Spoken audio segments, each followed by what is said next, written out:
Assalamualaikum dan selamat pagi saudara-saudari para penonton yang budiman sekalian. Sekarang anda sedang mengikuti semangat pagi. Semangat pagi ke-35 dan kali ini saya ingin berkongsi tentang pandangan ramai orang, termasuk orang bukan Melayu, yang mengatakan bahawa seorang Melayu itu malas. Macam mana sebenarnya orang Melayu itu malas? Betulkah orang Melayu itu malas? Dan ini pengalaman saya, serta juga dengan pembacaan saya daripada banyak sumber. Kalau kita baca tentang sifat orang Melayu, memanglah ada yang mengatakan orang Melayu itu malas. Tapi saya mendapati mana tidak begitu. Dan ada punca yang menyebabkan orang luar, khususnya pada zaman penjajahan dulu, yang melihat orang Melayu itu tidak rajin kerana kita berbeza latar belakang, kehidupan, pemikiran dan budaya, adat tidak sama. Orang Melayu hidup selesa pada zaman dulu khususnya. Tak kiralah orang Melayu dan orang serumpun dengan Melayu. Di mana-mana sahaja. Kalau di Patani pun sama, di sekarang ini di Malaysia, di Indonesia pun sama. Yang sama kita hidup dalam persekitaran yang subur dan indah, segala-galanya wujud. Hampir boleh dikatakan penduduk di sebelah kawasan ini, kawasan Asia Tenggara, Nusantara ini, orang Melayu di sini sebenarnya hampir tidak perlu bekerja untuk mendapatkan makan minum, sebab kesuburan alam sekitar, kesuburan bumi yang mereka menghuni. Apa yang tidak ada pada kita? Kalau kita tidak bercocok tanam pun kita boleh makan. Ada macam-macam pemberian daripada Allah kepada kita di alam di tempat kita. Buah-buahan yang kita sekarang ini menjadi buah komersial, termasuk durian, duku, rambutan, semua adalah daripada alam. Semua adalah daripada alam semula jadi, semua daripada hutan. Tapi sekarang sudah kita tanam, ya, kerana perkara itu memang wujud di tempat kita. Jadi ini menyebabkan orang kita tidak perlu berusaha kerana senang, kerana selesa dengan kehidupan yang ada. Malah kalau tanam pun, kalau dulu-dulu tidak perlu menggunakan baja. Padi, tanam padi juga tidak perlu menggunakan baja. Sebab kita terima baja daripada alam, daripada bukit, hujan, banjir yang membawa begitu banyak baja semula jadi yang sangat subur. Kalau di tempat saya di Jabat kan, begitulah yang berlaku. Pokok padi memang besar, tidak perlu kepada baja. Karena hujan akan membawa banjir. Daripada banjir itu sendiri akan biasanya 3 kali setahun. 3 kali setahun. Kali pertama, kali kedua, kali ketiga. Biasanya begitu. Jadi waktu dulu bukit tidak digondolkan. Jadi semuanya baja daripada bukit itu akan turun ke sawah dan menyebabkan padi kita subur. Memang seronok waktu saya budak-budak melihat bagaimana padi, pokok padi di tempat kita mana tidak jadi seperti padi pada zaman sekarang, sebab kita yang musnahkan alam. Ya, jadi itu menyebabkan orang kita kerana ada segala-galanya, mana menyebabkan kita menjadi selesa. Bukan artinya bukan mana kita itu malas, tidak. Malas dan rajin, ini semua adalah sifat semula jadi yang berada dalam insan. Kalau tidak terdesak, kalau tidak ada perkara-perkara yang mendorong orang itu untuk berusaha, dia tidak berusaha. Dan kita ada segala-galanya, makan, minum, walaupun kita tidak tanam, tapi ada dalam sistem alam tempat kita. Malah kalau di tempat saya, tahu saudara atau saudari, selain daripada alam sekitar yang indah, yang subur, ada juga sistem masyarakat, ada juga tata masyarakat. Apa dia? Yaitu kita bergotong royong untuk nak buat kerja-kerja sesuatu kerja. Tidak perlu usaha sendiri, hanya menyediakan pulut ataupun nasi kerabu ataupun bubur kacang, panggil semua penduduk datang turun ke sawah sama-sama sekali. Itu berlaku pada masa lalu. Nak tanam padi, nak mengetam padi, nak menuai pun buat begitu. Ini menyebabkan masyarakat itu tidak perlu berusaha, sebab ada penduduk lain yang datang gotong royong dengan kita. Itu satu hal. Satu hal lain pula, kita ada tolong menolong dalam masyarakat, khususnya di Jabat, kawasan Jabat dan kawasan berhampirannya. Kami ada semangat tolong menolong, bantu membantu. Orang tak ada, tidak perlu minta sedekah, tapi penduduk akan beri dengan sendiri, tidak perlu minta. Itu dalam masyarakat, wujud dalam masyarakat. Jadi ini membuat kita selesa, tidak jadi masalah. Jadi dengan secara tidak langsungnya menyebabkan kita malas. Begitu juga soal belanja. Di tempat saya sampai sekarang ini, di kawasan saya di Jabat sampai sekarang ini, bukan kawasan saya saja, banyaklah kawasan-kawasan lain juga begitu, yaitu belanja tolong belanja. Kalau kita masuk kedai kopi, kita minum, kita duduk sekejap saja, kalau tak cepat-cepat membayar, orang lain akan membayar kepada kita, dan kita tidak kenal pun.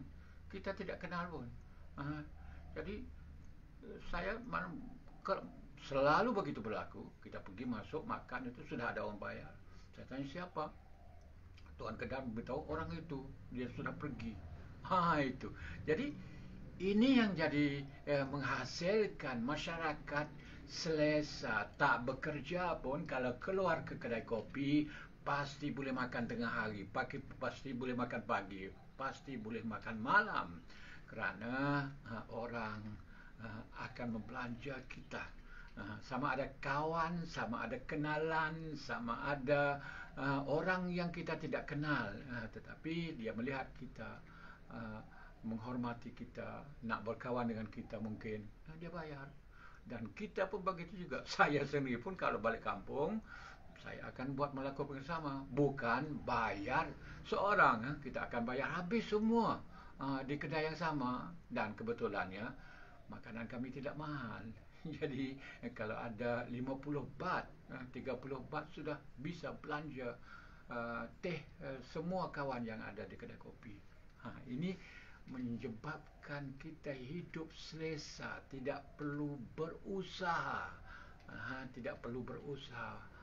hanya duduk macam begitu saja. Ini menyebabkan kita dilihat oleh orang asing yang mempunyai budaya, adat, persekitaran berbeza. Orang putih yang bercakap, penjajah dulu dia datang, dia lihat kita, dia merasakan kita ini malas kerana berbanding dengan mereka. Mereka hidup susah, negara mereka sejuk, sangat sejuk dan susah. Kalau tak berusaha tak boleh makan, dan semangat gotong royong di tempat mereka pun berkurangan, dan mereka pun soal belanja ini memang susah nak dapat di kalangan Eropah. Kalau saya berkawan ramai dengan orang Eropah, dengan orang Jepun, biasanya kita akan bayar, bukan mereka. Tapi kalau dah lama-lama mereka kenal masyarakat kita, mereka akan membayar. Tapi begitulah. Jadi persekitaran tak sama, persekitaran berbeza, adat budaya berbeza, menyebabkan mereka jadi gitu, jadi nampak rajin. Tapi kita, persekitaran kita jadi begini. Dengan itu, cara untuk nak mengatasi perkara ini bagi kita, sudah tentu sekarang sudah orang kita tidak lagi jadi begitu, dan budaya-budaya lama serta dengan alam sekitar kita sudah rosak tidak seperti dulu, menyebabkan orang kita juga berusaha. Dan saya alhamdulillah dilahirkan dalam keluarga yang rajin. Saya adalah orang yang rajin. Mak saya dianggap rajin di kawasan kami. Tidak ada ibu seperti dengan ibu saya dalam kawasan kami. Terkenal. Itu terkenal. Mak saya sampai tua, sampai 80 masih bekerja kuat. Bapak saya pun begitu. Bapak saya pun orang yang rajin bekerja. Bapak saya pernah beritahu kepada saya, dia pernah masa muda dia pernah pergi bekerja di Kedah, dalam kerja menuai padi di Kedah. Dan waktu dia bekerja itu, dia mendapati bahawa kerjanya memang kerja bukan untuk orang Melayu. Dia menjadi kuli kepada orang Cina. Pemilik sawah itu adalah Cina. Dan dia berfikir, kenapalah aku tolong bekerja untuk Cina? Aku ada tanah sendiri, ada sawah sendiri. Kenapa aku bekerja untuk dapat duit sedikit begini?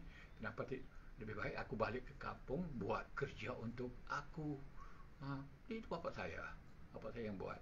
Akhirnya dia pulang, kerja tak berapa lama di Kedah, dia pulang dan dia buat sawah sendiri, bendangnya ada, kan dia juga buat kebun. Akhirnya menjadi orang yang berjaya dalam hidup, berjaya sebab boleh makan, boleh minum, boleh hantar anaknya pergi belajar ke luar negara. Itu hasil usaha daripada kesedaran. Yang penting sekarang ini kita kena ada kesedaran. Kena ada kesedaran. Kalau tidak ada kesedaran, tidak jadi. Bapak saya kesedarannya muncul apabila dia keluar daripada kampung. Kalau duduk di kampung memang akan jadi seperti orang kampung sebab segala-galanya boleh makan.